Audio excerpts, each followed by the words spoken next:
দাম্পত্য জীবন এমন একটা জায়গা, আমি প্রায় সময় বলি, দাম্পত্য জীবনের শুরুটা হলো, উর্দুতে একটা কবিতা আছে, ইবতেদায়ে ইশক আর ইন্তেহায়ে ইশক বরাবর নিহি হোতা হ্যায়। প্রেমের শুরু আর শেষ একরকম হয় না। প্রেমের শুরুতে শুধুমাত্র ফুল দেওয়া নেওয়া হয়, শেষে লাঠিও দেওয়া নেওয়া হয়। ঠিক না বেঠিক? শুরুতে মোহাব্বত উতরায়, উম্মাদ হয়ে যায়, মা বাপ চিনে না, নামাজ চিনে না, মুরব্বী চিনে না, সমাজ চিনে না, বন্ধু বান্ধব চিনে না, রাগ সব। এখন আমার মনের মানুষের সাথে আমার চ্যাটিং চলতেছে, কিচ্ছু চিনে না, সে ভালোবাসা উতরাইতে থাকে। এরপরে শেষ পর্যায়ে যখন চলে যায়, তখন ওই ফোন নম্বর দেখলে মেজাজটা গরম হয়ে যায়। ঠিক না বেঠিক? ইবতেদায়ে ইশক আর ইন্তেহায়ে ইশক বরাবর নিহি হোতা হ্যায়। এটা বাস্তবতা যে প্রেমের শুরু আর শেষ একরকম থাকে। যারা বিচক্ষণ তারা একটু হিসেব করে পা বাড়ায়। ঠিক একইভাবে বৈবাহিক জীবনে তিনটা ধাপ আছে। কয়টা ধাপ আসে? তিনটা ধাপ আসে। বিবাহের পরপর ভালো হোক আর মন্দ হোক, প্রথম প্রথম নতুন জামাই বউ অনেক মহব্বত আদান প্রদান করে, অনেক ভালোবাসা, অনেক স্বপ্ন, অনেক প্রতিজ্ঞা, অনেক ওয়াদা, অনেক কমিটমেন্ট, অনেক প্রমিস, অনেক ভালোবাসার বিনিময় হয় বিয়ের পরপর। এরপর যখন 1-2 বছর চলে যায়, আল্লাহ তাআলা একটা বাচ্চা দেন। ওই বাচ্চা রাত্রে ডিস্টার্ব করে, মা উঠতে দেরি হয়েছে, বাপে ধমক দেয়। এরপরে আস্তে আস্তে দূরত্ব তৈরি হয়। ওই বাচ্চা আরেকটা বড় হয়, আরেকটু বড় হয়, আরেকটা হয়। এরপরে নানা রকম ঈর্ষণীয় মনোমালিন্য হয়। মায়ের কথা শুনে ছেলে খেপে, অথবা বউ তার শাশুড়ির কথা শুনে খেপে। আস্তে আস্তে আস্তে আস্তে আস্তে টুনটান হতে হতে যখন সংসারটা একটু ভারী হয়, ছেলে মেয়ে হওয়া শুরু করে, 2-3 বছর হয়ে যায়, ও যে ঘোরটা কেটে যায়। সহজ কথা হলো, বিবাহের পরে প্রথম প্রথম যে ঘোরটা থাকে, ওই ঘোরটা কি কেটে যায়। অনেকটা ইয়ের মতো, সফট ড্রিঙ্কসের মতো। সফট ড্রিঙ্কসের বোতল যখন আপনি মুখটা খোলেন, যেই পরিমাণ ঝাঁজ এবং তেজ থাকে, কিছুক্ষণ পরে আস্তে করে সেটা লেভেলে চলে আসে কি আসে না? বিবাহের পর প্রথম যে মহব্বত থাকে, যে বোঝাপড়া থাকে, যে আকর্ষণ থাকে, এটা আস্তে আস্তে কমে। যখন কমে, এরপর আসল রূপটা দেখা যায়। ওই যে মহব্বত উতরাইছিল একটু আগে বা কিছুদিন আগে, সেই মহব্বতের আসল রূপটা ছেলেও দেখতে পায়, মেয়েও দেখতে পায়। শুরু হয় এবার তুমুল আকারে ঝগড়া, ফাসাদ, গন্ডগোল। এটা বাস্তবতা হয়। এরপর বৈবাহিক জীবনের একেবারে শেষের দিকে যখন চলে যায়, তখন আবার ওই প্রথম সময়টা কিন্তু ফিরে আসে। অর্থাৎ বুড়া বুড়ি টোনাটুনির সাথে সম্পর্কটা খুব ভালো থাকে। আপনি আমাদের এই সমাজে জোয়ান জামাই বউ যেরকম মারামারি লেগে থাকে, গন্ডগোল লেগে থাকে, মুরব্বী চাচাদেরকে বুড়া বুড়ি এরকম গন্ডগোল লাগালাগি করে এবং চুলাচুলি করে, এরকম খুব বেশি দেখেন? একেবারেই নাই। ওই মাঝামাঝি পর্যায়ে যা হয় না হয়, শেষের দিকে আবার মহব্বত অনেক হয়। নদীর এপারে কিছুটা শান্ত, ওই পারে কিছুটা শান্ত, মাঝখানে উত্তাল তরঙ্গ।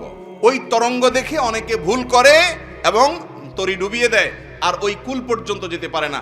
আর যে বিচক্ষণ, সে জানে যে এরকম চড়াই উতরাই হবে দাম্পত্য জীবনে, বোঝাপড়ার গরমিল হবে, গন্ডগোল ফাসাদ হবে, এগুলোর সব ওভারকাম করতে হবে। একটা সময় আমার শান্তি আসবে। বিশেষ করে মা বোনদের একটা সমস্যা হলো যে পরের ঘর করতে গিয়ে নানা রকম ঝামেলা তৈরি হয়। তখন তারা কি করে, না এসব আর করবো না, আমি চলে যাই। এভাবে যে বেশিরভাগ মেয়ে পরবর্তীতে আফসোস করতে হয়। আর এই কারণে দাম্পত্য জীবনের সুখের দ্বিতীয় মন্ত্র হলো সবর এবং শুকর। এই দুইটা অভ্যাসকে নিজের জীবনে আনতে হবে। যাদের মধ্যে সবর নাই, যাদের মধ্যে কৃতজ্ঞতা নাই, এরা কখনো দাম্পত্য জীবনে সুখী হতে পারে? দাম্পত্য জীবনের সুখের অন্যতম মূল মন্ত্র হলো সবর করা। কারণ দুই ফ্যামিলির দুইজন মানুষ একত্রে সংসার করবে, এক ছাদের নিচে থাকবে, জীবন কাটাবে, সব কিছু ব্যাটে বলে কিয়ামত পর্যন্ত কোনো দিনই হবে। আপনি আমি কে? নবী করিম সাল্লাল্লাহু আলাইহি সাল্লামের সাথে, তার স্ত্রীদের সাথে, উম্মুল মুমিনিনদের সাথে ছোটখাটো বিষয় নিয়ে মান অভিমান হয়েছে না হয় নাই? বহুত হয়েছে। এবং সে মান অভিমানটা আমাদের মতো না, তাদের মতো করে হয়েছে। কারণ স্বামী স্ত্রী একসাথে দাম্পত্য জীবনে যখন সময় কাটাবে, তাদের মধ্যে বোঝাপড়ার গরমিল হবে। এই সময়টাতে দরকার হয় সবর করা। মনে রাখবেন, ইবাদতের অনেক বড় একটা পার্ট হলো সবর এবং ধৈর্য। আল্লাহ কোরআনে বলেছেন, ইন্নামা ইউওয়াফাস সাবিরুন আজরাহুম বিগাইরি হিসাব। যাদের পুরস্কার আল্লাহ তাআলা কোনো হিসাব করে দিবেন না, তারা হলো যারা সবরকারী, ধৈর্যকারী তারা। অতএব দাম্পত্য জীবনে ধৈর্য থাকতে হবে। স্বামী অনেক উল্টাপাল্টা করবে, সবর করতে হবে। মনে করতে হবে এর চাইতে অমানুষও পৃথিবীতে আছে। আবার স্ত্রী অনেক উল্টাপাল্টা করবে, সেক্ষেত্রেও সবর করতে হবে, মনে করতে হবে যে এর চাইতে অমানুষ অনেক আছে, এবং নিজেকে সান্ত্বনা দিতে হবে। অনেক ক্ষেত্রে কৌশলী হইতে হবে, বিশেষ করে দাম্পত্য জীবনে কৌশল ছাড়া আপনি সুখী হতে পারবেন না। আশরাফ আলী থানভী রহমতুল্লাহ আলাইহি একটা ঘটনা বলেছেন সম্ভবত একবার, যে ওনার কাছে এক ব্যক্তি এসে বলল, হুজুর আমার বাসায় যে মহিলা আছে আমার স্ত্রী, এই ভদ্র মহিলা আমি বাহির থেকে গেলেই কোনো কারণ ছাড়া অযথাই আমার উপরে সে চড়াও হয় এবং খুব বাজে ব্যবহার করতে থাকে। আমি আপনার ওয়াজটা শুনে একটু সবর করার চেষ্টা করি, কিন্তু কত পারা যায়, পারি না। আপনি একটু আমাকে বুঝায় বলেন তো আমি কি করতে পারি। তখন উনি বললেন যে আপনাকে একটা বুদ্ধি শিখাই। বাসায় ঢোকার আগে দরজার সামনে গিয়ে কয়েক সেকেন্ডের জন্য আপনি একটু মাথাটা নত করবেন, করে কল্পনার জগতে ডুব দিবেন। ডুব দিয়ে নিজেকে নিজে বলবেন যে আমি এখন দরজা খোলার সাথে সাথে কথার কথা একটা কুকুর আমার বাসায় আছে, কুকুরটা আসবে, তো কুকুর মানুষ দেখলে ঘেউ ঘেউ করে, এটা করবে। এটা আপনি শুধু মাথায় মনে মনে চিন্তা করবেন। এরপরে খোলার পর মানুষকে কুকুর মনে করে ছোট করা না, মানে এটা জাস্ট একটা ট্রিটমেন্ট, যে আমি মানুষ না, মনে করলাম যে একটা মানুষের পাশে একটা কুকুর আছে, তো কুকুরটা আমাকে ঘেউ ঘেউ করবে, এটা তোমার মনে করবা। মনে করার পর এরপরে দরজা নক করবা। বউ খোলার পর যদি তোমার সাথে ঘেউ ঘেউ করে, তুমি সাথে সাথে ওই যে তোমার ধ্যান কল্পনার জগতে ডুব দিবা। ডুব দিয়া তোমার স্মৃতিতে আনবা যে একটা কুকুর, আমি রাস্তা দিয়ে যাচ্ছি বা কোথাও গেছি, এখন ঘেউ ঘেউ করতেছে, তো কুকুর ঘেউ ঘেউ করলে আমার সমস্যাটা কি, এটা তুমি মনে করবা। তো স্বামী বাসায় গেছে, যা দরজা খুলছে, দরজা নক করার আগে ওইরকম কল্পনা করছে, স্ত্রী দরজা খুলছে, যথারীতি জামা কাপড় খোলার পর শুরু হয়ে গেছে বিশ্বযুদ্ধ, ঠুস ঠুস শুরু হয়ে গেছে। যখন এগুলো শুরু হয়ে গেছে, ভদ্রলোক সাথে সাথে চোখ বন্ধ করে ওই ধ্যান করা শুরু করে দিছে, যে হুজুর বলে দিছে যে আমার তো এরকম একটা পরিস্থিতি আমি কল্পনা করতে হবে। করলো, তো করার পরে লোকটা হেসে দিছে। বউ চিন্তা করলে ব্যাপার কি, প্রতিদিন হামলা পাল্টা হামলা হয়, গোলা বারুদ এখান থেকে গেলে ওখান থেকেও কিছু আসে, আজকে দেখে এটা মিটমিট করে হাসে, কাহিনী কি? স্ত্রীর তো মেজাজ আরো গরম হয়ে গেছে, সে যত গরম হয় এ দেখে আরো বেশি হাসে। তখন বলল, ধরছে একটু ঠান্ডা হয়ে, স্ত্রী দেখছে না রাগারাগি করতে হচ্ছে না, বলো কাহিনী কি বলো। স্বামী তো বলে না, একটা পর্যায়ে বলে দিছে যে আসলে হুজুর আমাকে এটা শিখাই দিছে, এরপর থেকে আমার কাছে তোমার এসব রাগ ঝাগ বকা ঝকা এগুলো সব আমার কাছে একেবারে পান্তাবাদের পানি মনে হয়, আমার বরং আরো হাসি আসে। এর পরদিন থেকে আর ওই ভদ্রলোক বাড়িতে ঢুকলে বউ বেচারা ঝগড়া করতে গেলেও আবার গলা থেকে ফেরত চলে যায়, কারণ ঝগড়া করলেই তো কল্পনায় সে অন্য কিছু হবে। এ কথা শুধু মহিলাদের জন্য বলছি, মা বোনদের রাগ করার কোনো কারণ নাই। একই কথা পুরুষদের বেলায়ও হতে পারে। অনেক পুরুষ আছে এরকম ছেঁচড়ার মতো গেউ গেউ করে কি করে না, তো তাদের বেলায় যদি মহিলারা এই একই পদ্ধতি অ্যাপ্লাই করেন, ইনশাআল্লাহ অন্তত ওই গেউটা থামানোর জন্য ওষুধের কাজ দিবে। তো খোলাসা কথা হলো, সবর থাকতে হবে।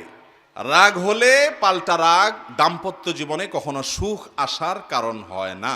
দাম্পত্য জীবনে স্বামী হোক আর স্ত্রী হোক, ধৈর্য ধারণ করতে না পারলে কখনো শান্তি পাওয়া যায়, ধৈর্য ধারণ করতে হয়।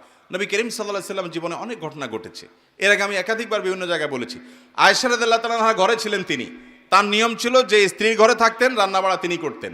অন্য স্ত্রী এক বাটি খাবার দিয়ে একটা কাজের মেয়েকে পাঠাইছেন, খাদ্দামাকে কৃতদাসীকে পাঠিয়েছেন এক বাটি খাবার দিয়ে, তরকারি দিয়ে ধরেন।